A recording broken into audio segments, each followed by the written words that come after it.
Well, shalom, dear friends, and welcome to this session of Hebrew School. Today, for our reading in the Hebrew language, we will be in Genesis chapter 12, which is also known as the Abrahamic Covenant. It's kind of a turning point in the narrative of the Old Testament. So we'll talk about that in a few minutes, but one thing I wanted to share with you beforehand is a little bit of information on a rather famous Hebraist, a Hebrew scholar named Franz Delitzsch. The information that I've got on the screen here to share with you is from the Wikipedia article on Franz Delitzsch. He was born in 1813 in Leipzig, which I believe is in Germany, and he died in 1890. So that was his lifespan. He was a German Lutheran theologian and Hebraist. A Hebraist is just kind of a scholarly term for an expert in the Hebrew language, especially the Hebrew Bible and Judaism in general. But as a German Lutheran theologian, Delitzsch was a Christian. So he befriended many Jewish people. He had some Jewish mentors in those days. Many people in the Christian church thought he had converted to Judaism. He was so friendly towards the Jewish people. But he maintained his Christianity. And so Delitzsch wrote many commentaries on books of the Bible, particularly the Old Testament.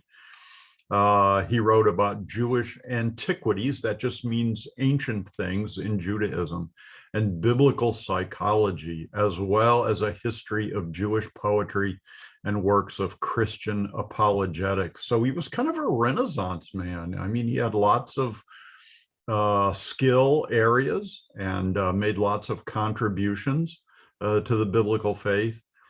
Today, Delitzsch is best known for his translation of the New Testament into Hebrew, and he did that in 1877, the year 1877. He's also very well known for his series of commentaries on the Old Testament published with Carl Friedrich Keil. Most seminarians, people who study for the ministry at seminaries, are most familiar with Delitzsch through his association with Keil in writing these Old Testament commentaries. Down here in the lower right-hand portion of the screen is a picture of the series of commentaries that Keil and Delitzsch wrote. Actually, I think there are way more volumes than that, than the ones that are pictured. But anyway, those are the ones that Wikipedia has provided for us. The Keil and Delitzsch commentaries on the Old Testament were the standard commentaries at the seminary where I studied. Of course, they were written a long time ago, but one of the great values of those commentaries is they make abundant reference to the Hebrew text of the Old Testament. So they're not just commentaries based on an English version, or in Delitzsch's case, a German version. But Keil and Delitzsch commentaries have been translated into a lot of languages, including English, and I have the English version of those, but really appreciated his commentaries on the Hebrew text of the Old Testament. I was a Hebrew scholar at the time, not a scholar, but a student of Hebrew at the time, just starting out in the Hebrew language, and his insights were very valuable. But I wanted to also comment on this translation of the New Testament into Hebrew. At the beginning of this course, Delitzsch's Hebrew and English New Testament written in both Hebrew and English, I recommended it as a reference. And at the time, Delitzsch's Hebrew English New Testament was available through Amazon and eBay. I have several copies of that. In case one wears out, I've got some backup copies of that.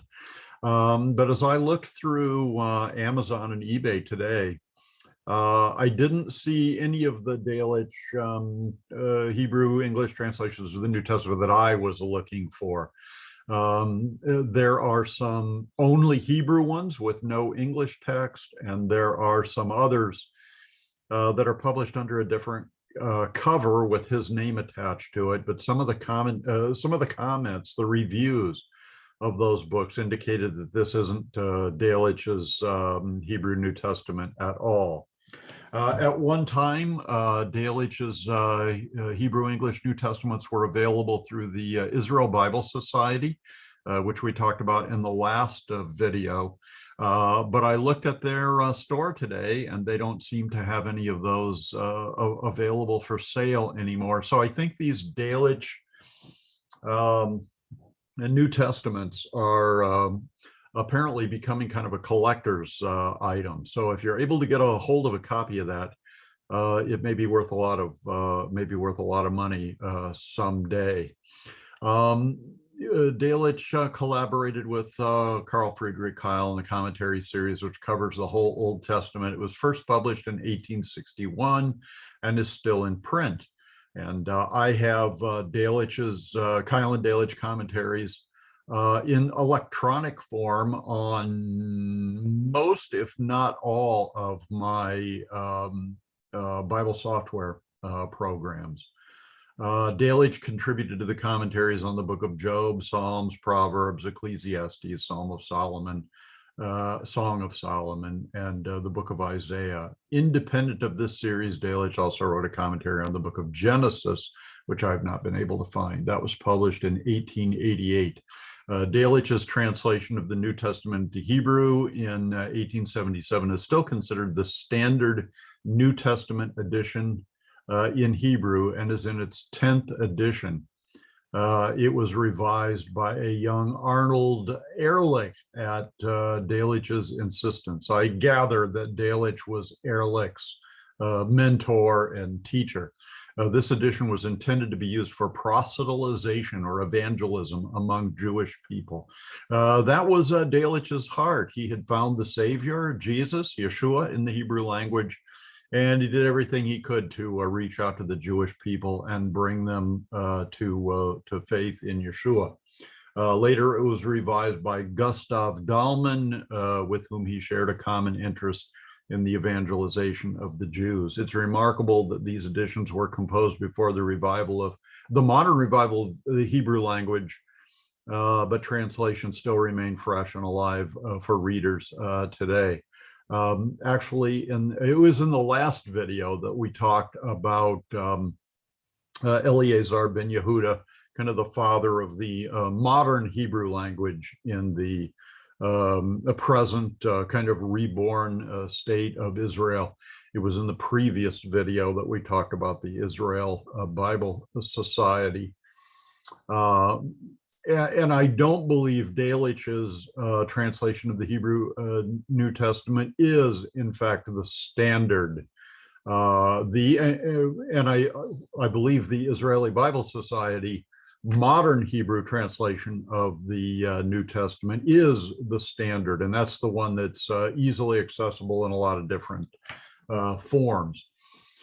In 1880, Delitzsch established the Institutum Judaicum in Leipzig for training Christian missionary workers among the Jews. Here again, just shows Delitzsch's missionary heart and evangelical heart, and the love that he had for the Jewish people. Another Christian missionary to the Jews, John Duncan, wrote that Delitzsch stood firm in maintenance of the divine authority and inspiration of the whole Old Testament at a time when many seemed willing to surrender. During Delitzsch's lifespan, that era witnessed the rise of what I would call liberal and critical theology, particularly in Germany.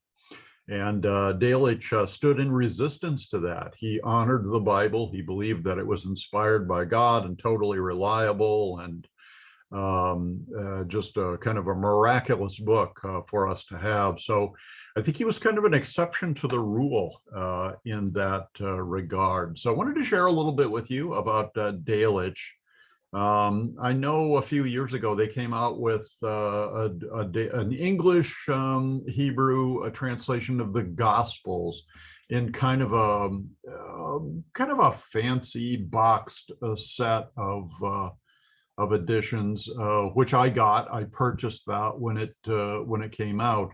But I don't like that as well as the old, regular black hardback um, copies of the whole New Testament in English and Hebrew by Delitzsch. So that's it for Franz Delitzsch today. Before we get to the text, I want to talk a little bit about the story of Abraham, which, although he was mentioned in earlier chapters in Genesis, here in Genesis chapter 12, the focus of the Old Testament is really going to come to bear on Abraham and his family, his descendants, Isaac and Jacob and their families. And the transition here is going to go from God dealing with all the people on earth kind of on an individual basis, mainly through conscience, communication through the conscience that God put in man. And God is going to start to use this family. It's the family that will bring the seed of the woman, the promised Messiah into the world. And we will see from our text today that that's going to be a tremendous blessing to all the families, all the nations of the world. One of the things that we will learn about Abraham today is that he was born in a place called Ur of the Chaldeans, or Ur Chasadim in the Hebrew Old Testament. It's right down here close to the Persian Gulf at kind of the near the end of the Euphrates River. The Tigris and the Euphrates kind of come together in this area, through a lot of different branches and so forth, and flow into the Persian Gulf. So Ur is the place where Abraham was born. It's the place where he initially received his call by God to be this chosen person and to be the father of an important family that would eventually grow into national size and significance. God is going to call him to leave Ur and go to the land that God would show him. And Abraham's path, I think it's probably the solid arrow here, would lead to Haran. He would go there with his father, his surviving brother, and his nephew, which would be the son of his brother who died. And they will live in Haran for a while until Abram's father, Terah, dies, and then they'll make their way south into the promised land. Now, one of the things that we will discover in the book of Genesis are the boundaries of the promised land. The land of Israel as we know it today starts right about here, and it goes up to the Jordan River and ends somewhere up here. It would be south of Tyre and Sidon. So just kind of this little section of land right here. But the promised land from God's perspective is much larger than that. We will see that it runs from the river of Egypt, which I believe is over here, probably the Nile River in Egypt, all the way to the great river Euphrates, which forms the boundary on the north and also on the east. So all this territory here is promised land. The Jewish people have never possessed all of that land. They've only ever possessed a small portion of it, and even today, they don't possess that much. But we will see that the promise that God makes includes these boundaries. And God will further define it as all the land that Abraham sees with his eyes and the land upon which he walks with his feet. It will all be his. And we're going to see that Abraham is going to kind of walk the boundaries, the western northern and eastern boundaries of the promised land. So if you just kind of follow the red arrow, that's kind of a boundary of the promised land. Now over here, it just shows his path through the promised land, and the western boundary is the Mediterranean Sea, the shores of the Mediterranean Sea, all the way over to the river Nile. So that's the initial journeys of Abraham. And even in the passage today, we're going to see that when he came south from Haran, he went first to Shechem, or Shechem in Hebrew. Then he would move on to the hill country between Ai, or Ai, and Bethel, which is here. He will then travel to the south, probably to Hebron, although I don't think Hebron is named in this text. And then because of a famine, one of the, I don't know, kind of usual, common things that happened when there was a famine in the land of Canaan, or this promised land, the people would travel to Egypt because of the characteristics of the Nile River. When the other like surrounding regions would be suffering drought and famine, then Egypt would have food available to them. So Abraham and Sarah are going to travel over here to Egypt. The arrows point us to On, or Heliopolis, which may be the place where Abraham traveled, maybe not. He will be in the presence and have conversations with the Pharaoh of Egypt. And I think Heliopolis is one of the places where the Pharaoh was often to be found. So here again, these red arrows, the red path, kind of gives us a sense of the boundaries of the promised land. So that's all we've got on Franz Delitzsch, and also a little bit of background on the Abrahamic covenant. And we will start reading today in Genesis chapter 12. I've got the New King James Version on the left side, and I'm going to use that today because it's a little bit more literal than the Complete Jewish Bible or some of the other translations we have available. Of course, we've got our standard Biblica Hebraica Stuttgartensia, the scholarly version of the Old Testament in Hebrew, the standard one. And then we also have the Old Testament in Greek, in the words of the Septuagint, the particular version that we have there. So we've got lots of references we can look at. So let's go ahead and begin with Genesis chapter 12, verse 1. Vayomer, and Yomer, he said. Now, this is actually in an imperfect form. This is the word amar, to say, in the imperfect form, or the continuing action form. But if we look down at the information window, we'll see that this is what is called a vav consecutive, which means that although the way the word appears in the text, it would seem to be imperfect, it's probably referring to a completed action in the past. We run into that all the time with these vav consecutives. They are just all over the place in the Bible, especially in Genesis, which is kind of a historical narrative thing. So you really have to kind of let the context be your guide. So I will translate this as God said. Here is his sacred name. It's Yahweh, or the standard convention is to substitute the word Adonai, and which means Lord in English, but to capitalize all the letters that are there. So this is Yahweh, or Adonai. So Adonai had said El to Avram.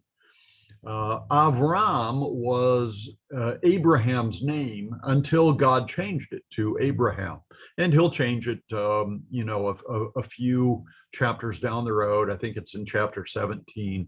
It will be changed to Abraham.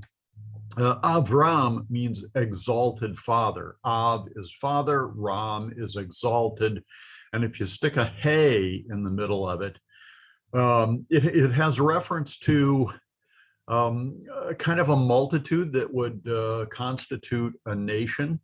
And it's usually Abraham's name is usually translated as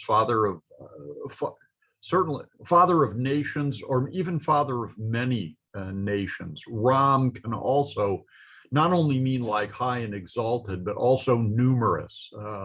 So Abram will certainly be the father of the Jewish people, the Hebrew people, but he'll also be the father of the Arab people through a son named Ishmael that he bore with Sarah's handmaiden Hagar, who was a slave girl of his in the household. And today we're going to find out where he came by all these slaves and a lot of possessions that he had. So the Lord said to Avram, Lech Lecha. This is kind of a reduplication of the verb halak, and it like a literal translation into English would be going, go. So, or walking, walk, or traveling, travel. So it's duplicated, it's doubled for emphasis, and it's in a imperative form. So it's lech lecha. As we have seen so often, the initial hey in halach is a weak consonant, and so it drops out in various forms of the verbs. So Abraham is to travel, to go, may from artsecha. Eretz is land. Artsecha, the second person singular suffix, means to go from your land. This land is going to be further defined by the next word, u, which is connective. It means and, mi, and from, moladtecha, moladtecha. This is a form, moladtecha is a form of the Hebrew verb, the three-letter verb, yalad, which means to be born. So moladtecha would be the land in which you are born. So Abraham is supposed to leave the place of his birth. That would be his land, like his fatherland, or his the land of his birth, his native land. He's supposed to go from there.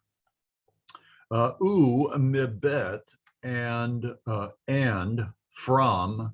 Bet is house, the house of Avicha, the house of your father. Now, we're going to see that Abraham does begin the journey, and he does leave his native land, place where he was born. It says to leave the house of your father, and he did leave his father's house, but he took his father with him. So some commentators have been very critical of Abraham's disobedience in this way, because he apparently he didn't leave his father behind, but he took his father with him. And I'm not so sure that's disobedience, because what God has said here is to leave the house. And he left the house where they lived. He just took his father with him. El, to haaretz, to the land, asher, which, arecha. The root here is ra'ah, resh, aleph, and hey. The hey again drops out. This time the hey is on the end. It's the last consonant. It drops out. And this is a hifil imperfect. So the aleph prefix means I will cause you to see. I will cause you to see what this land that God is promising him and wants to show him. So verse 2, let me pull this down just a bit. Okay. Va and e'esecha. Asa is the Hebrew word for to make something or to do something. Here I think it means I will make you. The second person singular suffix means that God is saying, I will make you lagoi.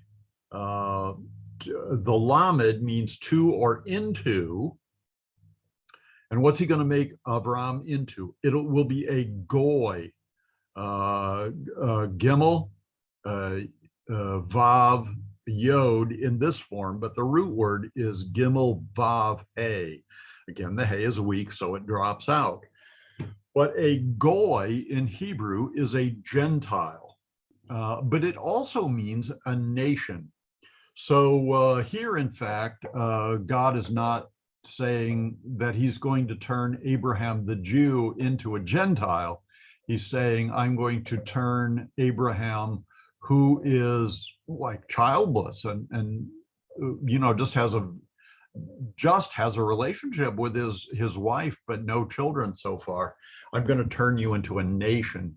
So like another a translation of this, other than Gentile, is a nation or a nation-sized group of people.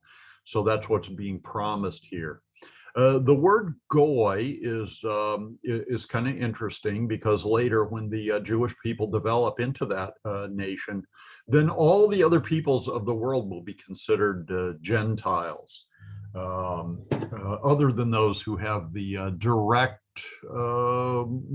flesh and blood and genes and so forth of the Jewish people. So I'm going to turn you into a nation. There are no Jewish people at this point in the story. They're just kind of individuals and kind of ethnic people groups, I guess, based on language and the location where they live and so forth.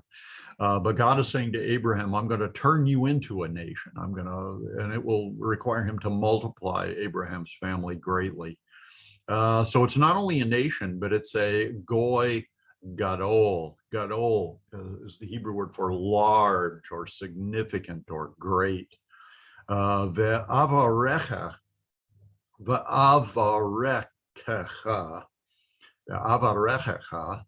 and I will bless. Barach is bless you. The second person singular suffix means God is saying, I will bless you.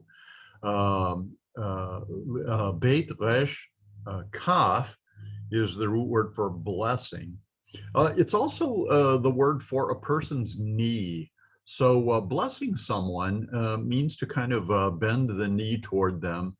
In God's case, if God blesses somebody, it's like he bends down to do good things to us, to kind of come down to our level.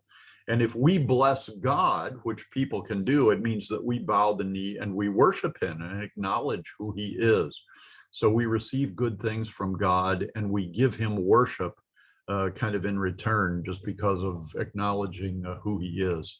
So literally, barach means to bend the knee. It's a relationship kind of word. Va, and agadolah, gadol means to make something big. So I will make you big, but not like not size-wise, like Abraham, I'm not going to grow you into a 20-foot guy. But what is he going to make great about Avram? Shemecha. Shem is name. And again, the second person singular suffix means your name. So I'm going to make your name great. Well, what is name? It would be recognition. Like everybody in Abraham's life is going to know his name and the significance of the role he's playing in God's plan. So it has to do with fame, recognition, that kind of thing. Influence. Abraham will have a lot of influence, even among the Gentiles in the land where he will be living. Ve'chaye, and what it will be, bracha. So your name will be, and you will be, or your name will be a blessing. How do they do that over here? You shall be a blessing. You shall be a blessing. Okay, verse 3. Ve'avrachecha, no, I pronounced that wrong. Ve'avra ka mi barachecha. So here again, we have the word barak, which means to bless. So God says, I will bless mevarachecha.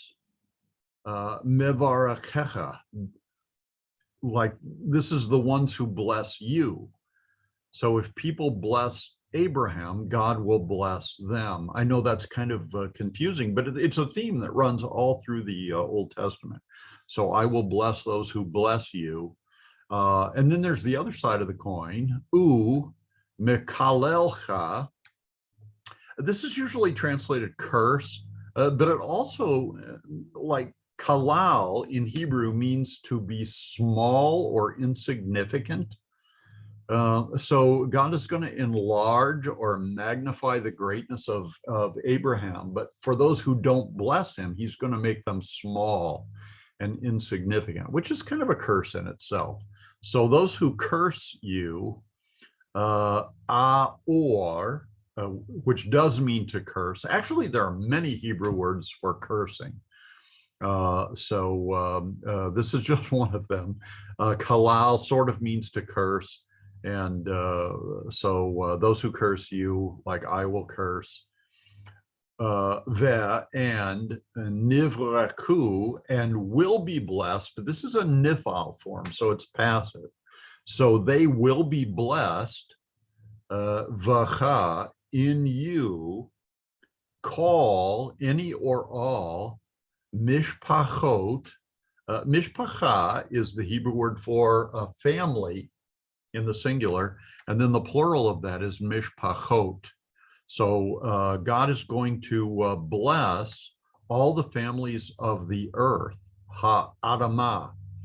Now, eretz is one Hebrew word for the earth, and it can be talking about the planet. It can be talking about the dry land. It can be talking about the promised land of Israel. Adamah is kind of a literal reference to the dirt, to the like surface of the earth. So here again, I think the context is any families of the earth who bless Abraham will be blessed by God, like wherever they may be found. Any people groups who have their feet planted firmly on terra firma will be under God's blessing. Now, history has proven that God has been faithful to this promise. We've seen, especially in modern times, after the kind of a rebirth of the nation of Israel, after the Jewish people had been absent from the Holy Land, the Promised Land, for 2,000 years, that those nations which bless by supporting and defending and behaving favorably in commerce and things like that, and trade with Israel, they get blessed by God. But those countries that want to like divide the promised land and let some other nation kind of establish itself there, like a Palestinian nation, or nations that support the enemies of Israel that are trying to destroy her, people who curse the Jewish people, like the Holocaust in World War II, like the pogroms in Russia and other places in a previous generation. Those nations are under a curse by God, and they experience it in very practical and literal ways. So one of the things that American citizens like I am should do is pray that our country will bless Israel and support Israel so that we can also come under God's blessing. Okay, verse 4. Va, and Yeled. I'm sorry. Yeah, that's Yelech, not Yeled. But Yelech, and traveled or went, Avram, Abraham's previous name, Ka'asher, just as, Diver, he spoke, Elav, as it was spoken to him, and Yahweh or Adonai was the one who did the speaking. So Abraham went just as Yahweh had spoken to him or had directed him. Va yelech, and he went ito, and like someone went with him, and that someone was Lot or Lot in Hebrew. Avram and Abram was Ben Hamesh Shanim. Well, let me do the whole number. Ben Hamesh Shanim v'shiv'im shana. So this is giving Avram's age. And when it says he was a ben or a son of that age, it just meant that he had had the experience of life over that number of years. So to say something is the a ben of something, it just means to like receive an experience. To say that someone is the father of an age or a product or an experience is to say that that person initiated that, is kind of the one who birthed that experience. So Abraham is a son of Chamesh, that's 5 shanim, 5 years, Shivi'im shana, and 70 years. So he was 75 years old. But Zeto, in the going out, Tzet, Yatsa means to go out. Me Haran. So he was 75 years when he left Haran. I don't know how old he was when he first received God's call in Ur of the Chaldeans, which prompted him to travel from there to Haran. But when he left Haran, he was 75 years old. Now we're going to find out later that his wife, Sarah, is 10 years younger than he is. So he's 75, she would be 65. Verse 5, V'yikach, and he took, lakach, the lamed is a weak consonant, so it drops out in certain verb forms. So, and he took, Avram took, et, direct object indicator, Sarai. Sarah's name is also going to be changed with a hey, with an additional hey in her name. But her name is kind of the feminine version of a prince. So she is a princess. Sarai means princess. And she was his Ishato. Isha is the wife of a man, and the holam vav ending here, the suffix here, indicates that she was Abraham's wife. Va and et, a direct object indicator, Lot or Lot, who was the ben, he was the son of Achiv, his brother. The his in his brother means Abraham's brother. So he was the son of Abraham's brother. And his brother's name was Haran. It's spelled differently than the city of Haran, but Haran died at some point in the picture. So Abraham had another brother who lived in Haran with them. His brother's name was Nahor. So there were the 2 surviving sons and their father, and Haran, the other brother, died, and Lot was Haran's son. Ve'et kol rechosham, rechash is like your possessions, your goods, your acquisitions. Sometimes I think it's like an inheritance that you get. Your income, your possessions, all that kind of that idea. So he left with all of his stuff. Asher rachashu, which he acquired or possessed, gained possession of. Va'et, and direct object indicator. Ha nefesh. So this would be the soul. Nefesh is the soul. So this is talking about people. He left with people that were in his household. They weren't his children, they weren't his family members, but he had people in his household. Asher, Asu, which he acquired or he made, Baharan. So while they were living in Haran, Abraham acquired a lot of people, maybe in like the family business or something. I think they were shepherds, and so he probably had some farm hands and stuff like that. And when he left, he took them with him. But Yetzau, and they went out lalechet to the first lamed means to or towards. It's kind of an infinitive idea. Lechet is a form of halach. It's the infinitive form of halach, which means to travel or to walk. So they went out and they traveled. Arza. Eretz, of course, is land. And then the hay on the end is what's called a directional land. So they moved in the direction of the promised land. It would also mean like traveling through it as well. And the name of the land was Canaan, Canaan, the land of Canaan. And Yavo'u, and they came or like approached Aratza Canaan. So they approached Canaan, or they came to the land of Canaan. Again, it could be through the land of Canaan.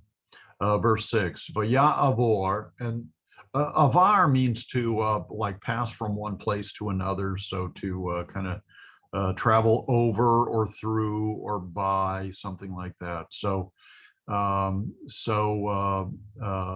like he passed. Who passed? Avram. Avram passed Ba'eretz, in the land, ad, which means like until or as far as, makom, as far as the place of Shechem or Shechem. That's the name of a city. It's a very old city. It was probably a city at the time Abraham was there. Ad, again, until. Elon, which is the Hebrew word for like an oak tree, or here it's got terebinth tree. I don't really know what that is. Moreh. Moreh is a place near Shechem. So he came to Shechem, and then he kept traveling until he came to the terebinth tree of Moreh, which had some appeal to Abraham. So he kind of he likes that place. He kind of settles there for a little while still traveling through. And Ha-Kanaani, and Kanaani is the Canaanite, is a Canaanite, and you put a hey on the beginning of it. It's a definite article, so the Canaanite. And actually, although the suffix here is singular, it's talking about the Canaanite as like all the Canaanite people, as if they were like one group. Then means the Canaanites were then Ba'aretz, in the land. So verse 7, Va'yeva, and I'm sorry, this would be like appeared. This is a nifal. It's kind of hard to identify because it doesn't have a noon prefix, but this is a nifal. So it means a certain person appeared, and that person was Yahweh or Adonai. Adonai appeared, Yeva, Vayeva, El Avram. So this is kind of a visible appearance of God, either in Abraham's mind or physically, so that he could see him with his like earthly, regular eyes. So God appeared to Avram, Vayomer, and said, Lazaracha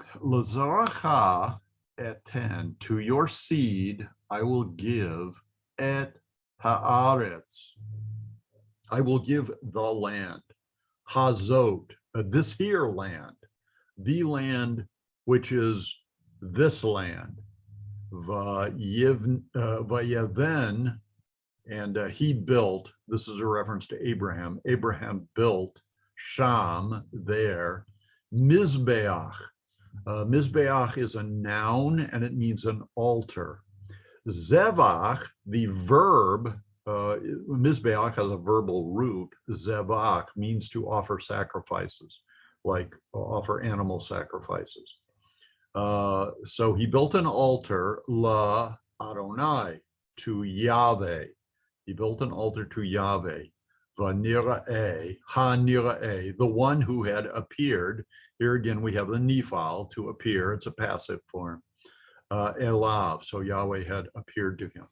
So this appearance of God, it happens. It's obviously very significant because it doesn't happen all the time. But when it does happen, it's usually implying that something very significant is happening. So God makes an appearance. And these verses, starting at verse 7, constitute the Abrahamic covenant. So God appears to Avram, and Avram, he makes a promise to him that he's going to give his descendants this land. Now, this may come as something of a surprise to Abraham because he's 75 years old or thereabouts, and he doesn't have any children yet. But God is talking about how he's going to give his descendants or his seed this land. This promised land. But Abraham kind of takes God at his word. He's probably happy to hear that maybe God has plans that his family will grow and he will have children, even at his advanced age. So he builds an altar there to him to honor God and offer sacrifices to him, to God. So we'll continue with verse 8. Ya'atech. I don't come across this word very often, but it means to move from one place to another. So ya'atech, he moved, misham, from there. Hara. The word har is the Hebrew word for a mountain. So this looks to me like a definite article. So it's the mountain, and then I would call the hay a directional hay. So he left from there, Abram left from there, and he moved directionally toward the mountain that he has in mind, Mikkedem. Now, Mikkedem is a difficult word. Kedem means east. It's the Hebrew word for east. And when you put a mem prefix in front of it, of course, jumped the line there. The mem means from. So directionally speaking, you would say if it's from the east, it must be toward the west. And sometimes it means toward the west, but sometimes it means toward the east. So I don't really know why that is. You just have to kind of figure it out from the context, and we will be able to do that in this case. So we move from there to the hills, either from the east or toward the east. La Bet El, La, to, kind of in the direction of Bet El, is the name of a city. And I think at this point, the city wasn't named Bethel yet. I think it gets that name later on in the story of Genesis because somebody else has an encounter there with God. In fact, Abraham may have an encounter with him here in Bethel. But at any rate, I can't remember maybe it was Lachish. I may be wrong about that. But anyway, the name of this place gets changed to Bethel. So when Moses is writing this account in Genesis generations later, he does refer to it as Bethel, so everybody will know what he's talking about. Vayit. A yit is a form of the Hebrew verb natah, which means like to stretch out. In this case, it means like to pitch a tent. So you take your tent out of the bag and you spread it out. So that's what natah means. So most of the letters of natah are gone here. So I think we've got a weak noon and we've got a weak hay, and the only thing we're left with is the tet. But this means natah. So he stretched out achalo, his tent, Beth El. So he pitched his tent at Beth El. Miyam. Now, the word yam, it's a reference to the Mediterranean Sea, which is in the west. So yam is the uh, Hebrew word for west. So maybe it means from the west or toward the west. Again, it's hard to tell. But he pitched his tent at Bethel, Miyam, from the west, Vahai. I is the city of, like AI, it's usually like capital A, little letter I, Ha'ai, VI. I'm told that I means prostitute. I don't know that for sure. But so when you call it Ha'ai, you're calling that city the prostitute. So guess what kind of activity took place there? I, Mikedem. Now, if I is on the like on the right side, the eastward direction of Abraham's tent, then Mikedem means toward the east, not away from the east. And I is to the east of Bethel. So if he pitches his tent at Bethel or close to Bethel or with Bethel on the west, then it means that, then Mikedem means toward the east. Vayeven, and he built Sham there, Mizbeach, La Yahweh, to an altar to Yahweh. So where has he built altars so far? I think the Lord appeared to him in Shechem, right?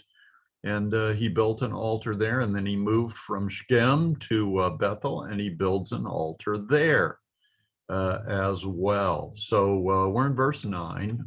Vayisa, this is Nasa, which means, again, to set out, to take a journey. Literally, it means to raise. And one of my Hebrew teachers says the way that he remembers this is the word nasa down here, nun samik ayin, sounds like the English word NASA. I should say the American word NASA, which is what is it? The North American Space or North American Space Association or something like that. It's NASA. It's the astronauts and stuff. And what do astronauts do? Well, they go up. They go upwards. So it means to lift or to pick up.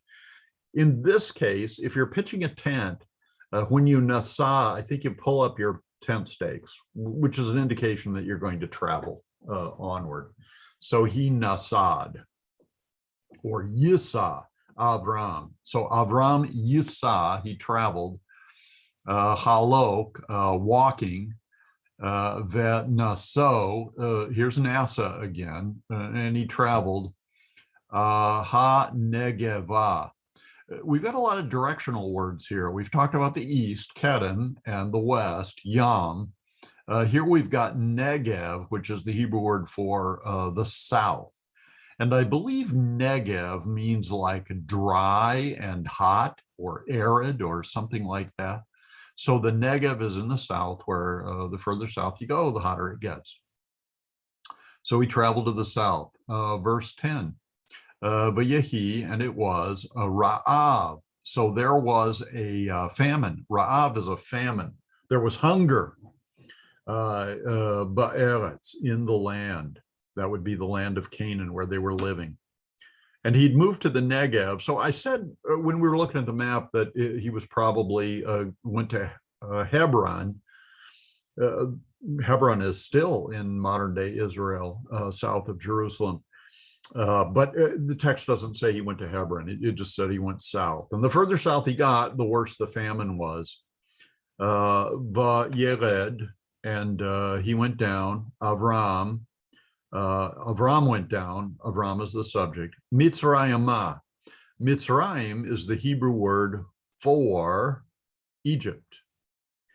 And the hay is directional. So he went down in the direction of Egypt. So like I said before, whenever there was famine or hunger or drought in the land, people in that region just went to Egypt, because even when there was drought in the land, the Nile River would flood at appropriate times during the year. and agriculture would prosper just because of the behavior of the Nile River. So usually when there was famine in one land, they had some food in Egypt. And of course, that will play prominently in the story of Abraham's grandson, Joseph, who was sold into slavery in Egypt by his brothers. But that is a future story. So we went to Lagur, Sham. Gur is the Hebrew word for a traveler, a sojourner, a person who dwells in a place that's not his own country. So it's like a foreign traveler. So you've got Gur here. There's also an element of fear involved. Sometimes the word ger means like a traveler, and sometimes it means to be fearful.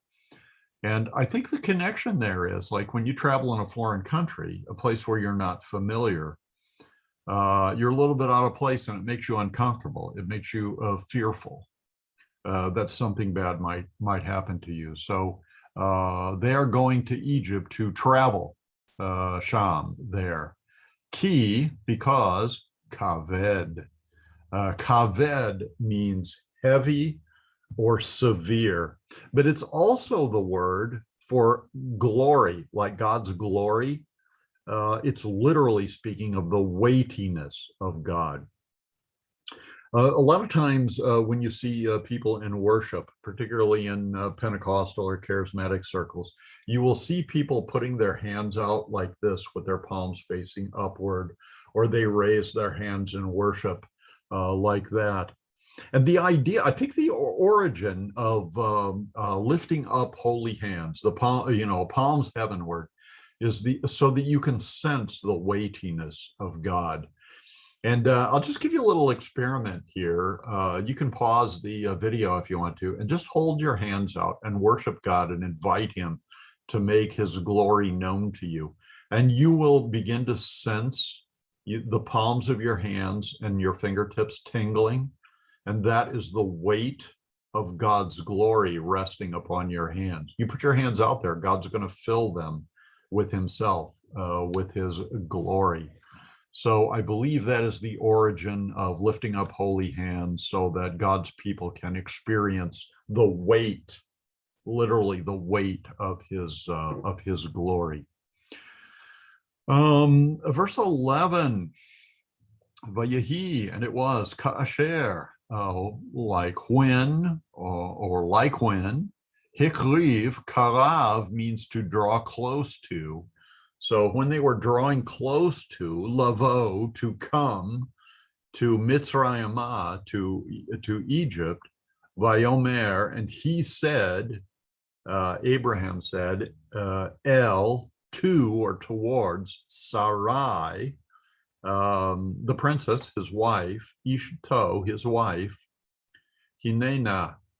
So he says, like, behold,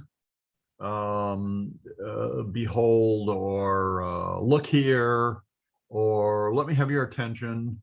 Nah, please. So, so Sarah should be alert because Abraham's going to ask her to do something for him. So hinena, like pay attention. Yadati, I know, ki, that, Isha. This is a woman. Isha is the word for a wife, but in this case, he's just talking about a woman. Like you are a female, Yafat, which is a form of, it's like the construct form of Yafa, Yud, Pe, He, and it means beautiful. He says, I know you are beautiful, Mara'e, which means like to look at. Beautiful in appearance. At, you are.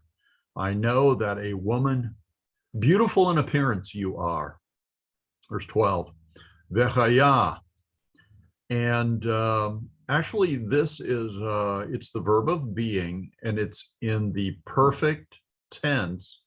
But here again, we have a vav consecutive. So although this is a perfect past tense kind of verb, because it's a vav consecutive, here it takes on the idea of something futuristic. So Abraham is saying, um, uh, I know what's going to happen. It will happen, ki, that yira'u, they will see. Ra'ah is resh, aleph, hey, and the hey is weak, so it drops out. So they will see otcha, they will see you, Sarah. HaMitzrayim, the Mitzrayim, the Egyptian guys, are the ones who are going to see her. Va'amru, and they will say, Ishato, Zot. So this is his wife. This is Abraham's wife. And Va Hargu, and they will kill Oti, they will kill me. Ve'otcha Yachayu. So they will kill me, and you, they will let you live. So what Abraham's thinking is that these Egyptians are going to want Sarah. They're going to want to have their way with Sarah.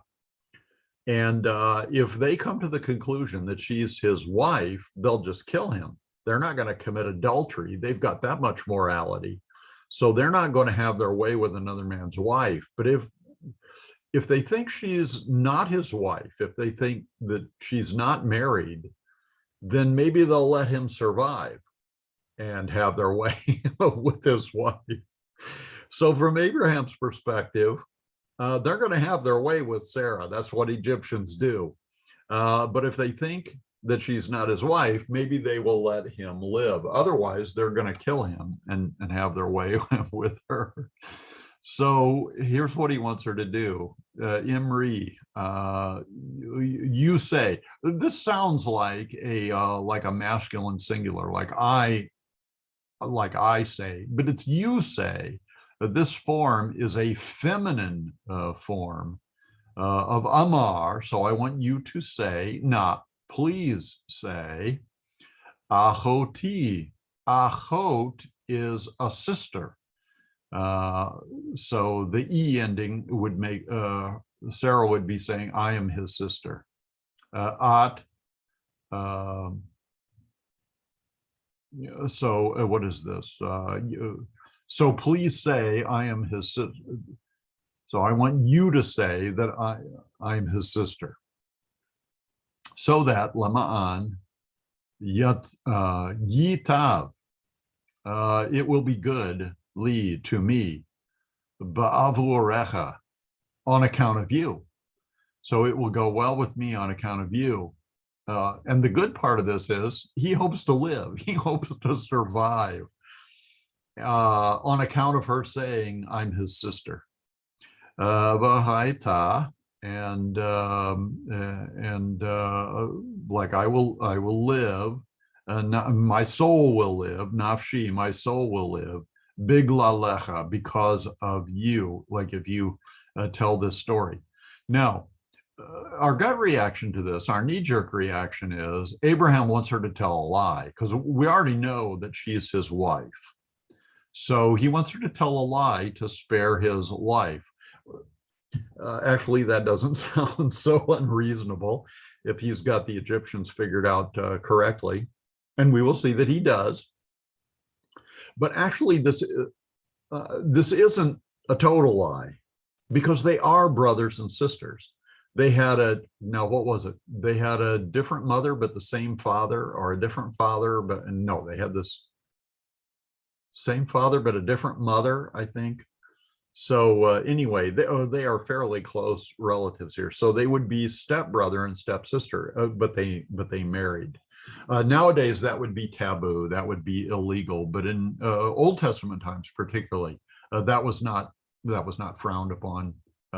Children married with the family, without the genetic issues that transpire when that happens nowadays. So Vahi kavo Avram Mitzrayim.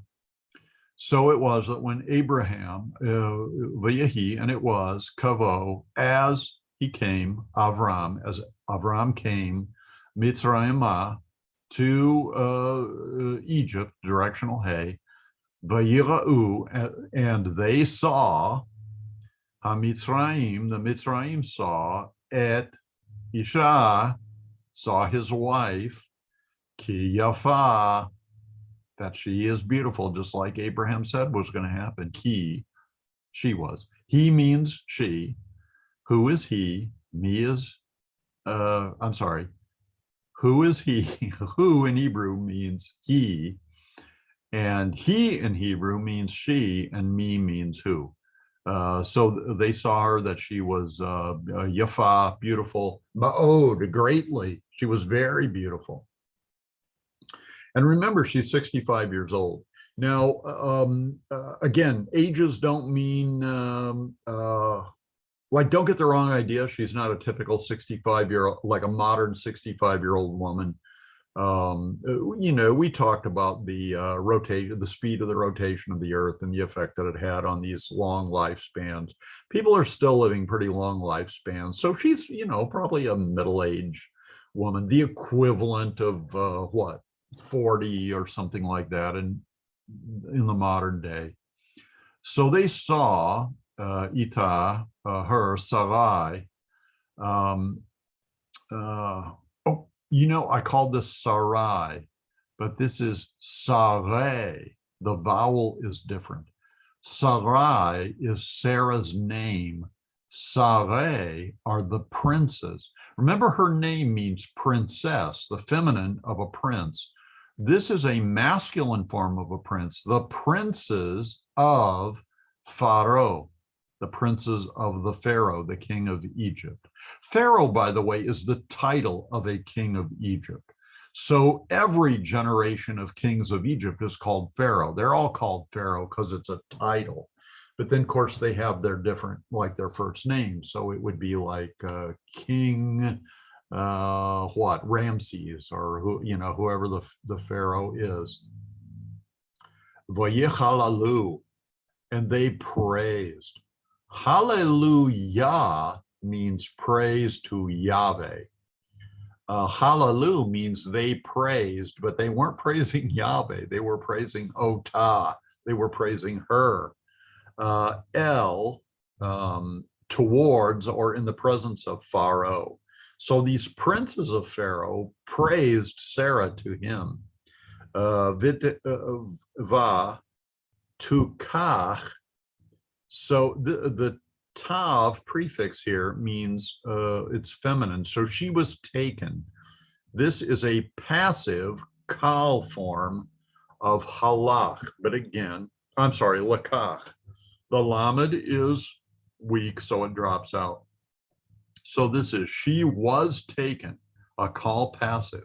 Ha'isha. So the woman was taken, bet, to the house of Paro. And whether this is pronounced Pharaoh or Paro, I think depends on the letter order. So frequently a letter that takes a dagesh will take that dagesh if it's the first letter in the word. But sometimes Pharaoh is pronounced with an F sound instead of the P sound. Ula Abraham, and to Abraham, Heitiv, they caused good things. Ba'avura, avur means because of, or for the sake of her, of Sarah. V'yehi, and it was to him, lo, to him, zone, which means sheep, ubakar, which means cattle. So the Egyptians gave Abram sheep and cattle. The hamorim, a hamor is like a male donkey. The avadim, an eved is a servant. So this would be male servants. U shifchot, shifchot is female servants or maid servants. The atonot, I believe, is a female donkey. It's a feminine noun, but I think it's a female donkey. U Gemalim. A gamal is a camel. So they gave him all those different kinds of animals because of her. Va naga. Naga is the Hebrew word for a plague. So Yahweh was watching what's going on. And he's going to come to Sarah's rescue. I mean, God the Father is going to rescue his precious girl. So Yahweh plagued at Paro. He put a plague on Pharaoh. Negaim, actually plagues. This is plural. Right? Yeah, he plagued him, Gadolim, greatly. He put lots of plagues or great plagues, Va'et Beto, on Pharaoh and upon his house, et Beto. Al Davar, al means according to, Davar, according to the word of Sarai, Sarah, Eshet, Avram. Now, oftentimes, literally, davar means a word, like a spoken word, or even a written word. But sometimes it can mean like a situation.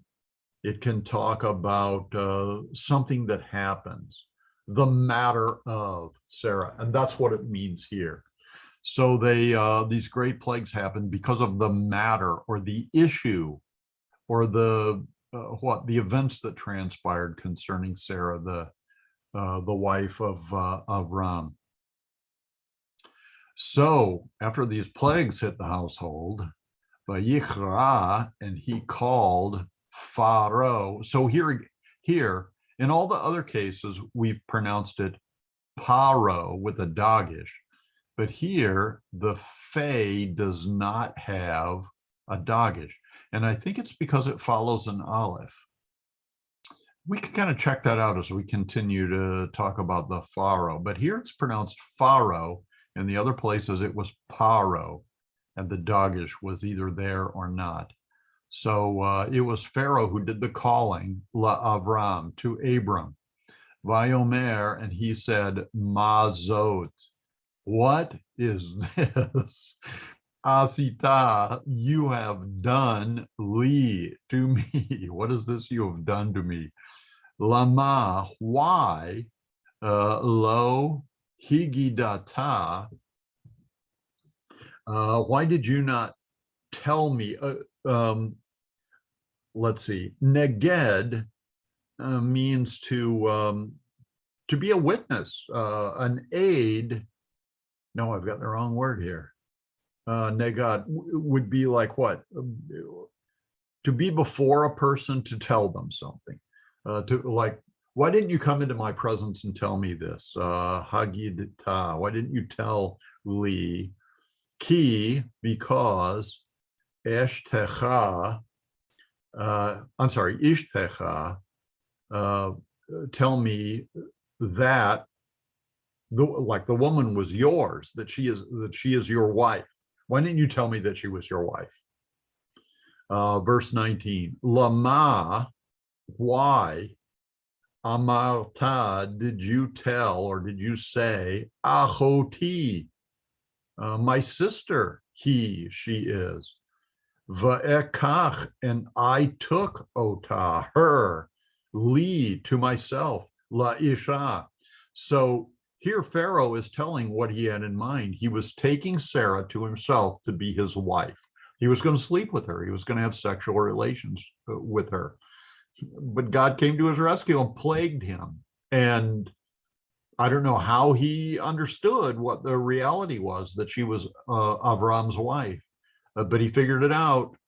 And, he says, that's what I was going to do with her. So let's see. I might have taken her as my wife. Ve'ata, now, hine, behold, ishtecha, behold, your wife. Here's your wife. Kach v'lech, take her and go. Take her and go. Vayatzav, and he commanded elav to him, paro. So there was an aleph between the non-dagish pay and here after a vav, I think the dagish fits. So paro, anashim, like he gave them all the men of his household, the servants and so forth. Vayishlachu, and sent them, Oto, he sent them, Va'et, and his, and Ishato, and his wife, and Va'et, call Asher Lo, and everything Asher, which was to him. So all the animals that the Egyptians had given them, they let him keep them. They sent him away, sent his wife away with him.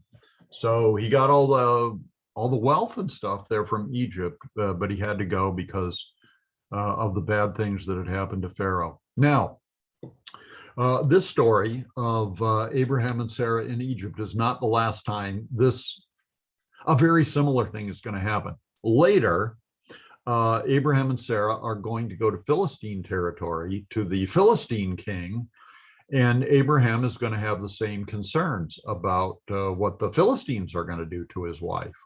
So he comes up with it. I mean, the scheme worked once, so he suggests it again. Sarah, please say that you're my sister instead of my wife so I can survive. It turned out okay the first time. And I think God got to her before the Pharaoh had his way with her. I think God hindered Pharaoh's plans. So I think Sarah was still pure. But they tried again later on the Philistines. And when he has a conversation, a very unpleasant conversation with the Philistine king, then Abraham explains that she actually is my sister. We married each other, but we're from the same family. I think they had two different mothers and the same father, was the idea. But we'll see that when we get to the Philistine version of the story. And that's not the last time that's going to happen. Isaac is going to do the same thing with Rebekah when they go to Philistine territory. So kind of a chip off the old block. So this is kind of a family tradition to say that your wife is your sister, so the husband can survive. So the important thing that we came across in this passage is the beginning of the Abrahamic covenant and the call that God places on his wife. And this covenant is going to be renewed in coming chapters. It's going to be renewed in chapter 15, chapter 17, and other chapters. And more details will be added. But the bottom line is the Abrahamic covenant consists of several things. It consists of children. At this point in Genesis chapter 12, Abraham and Sarah have no children. And God promises them that their descendants, their seed, will inherit the promised land. So he's promising them children that will eventually number so greatly that God compares it to the sand on the seashore and the stars in the heavens. In other words, they will be so many children, so many descendants, that they will constitute a nation. And then God is going to deal with that nation, and through that nation bring the Messiah into the world. It's also a promise of the promised land, and the boundaries are given that it is between the great river Euphrates and the river of Egypt. That's a lot of territory. It's about approximately 1,500 miles square. A lot of territory. Israel has never possessed it. But they claim that land, the Jewish people, even in modern times, claim that land is theirs because God promised it to them. Now, people who, like other nations, hostile nations that don't honor the God of the Bible, don't care what they think about this divine right business. And a lot of times, the modern day Jewish people are accused of stealing the land from the Palestinians who lived there before they did.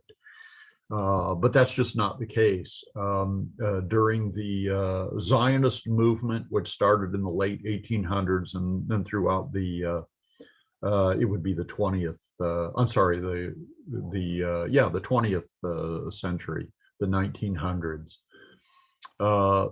There was a national Jewish fund.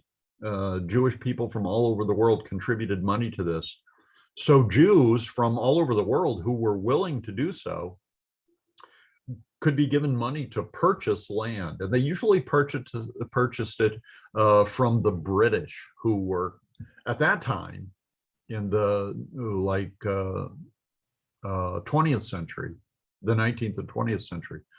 I'm sorry, the 20th century. The British were in control of the land. So they bought a lot of the land from the British. They bought a lot of land from the Bedouins who lived there. But the so-called modern Palestinians have not been there since the days of the Philistines. They came to work with they were newcomers. They came from Saudi Arabia, from Jordan, from Egypt, from all over the surrounding area, because Israel was so prosperous.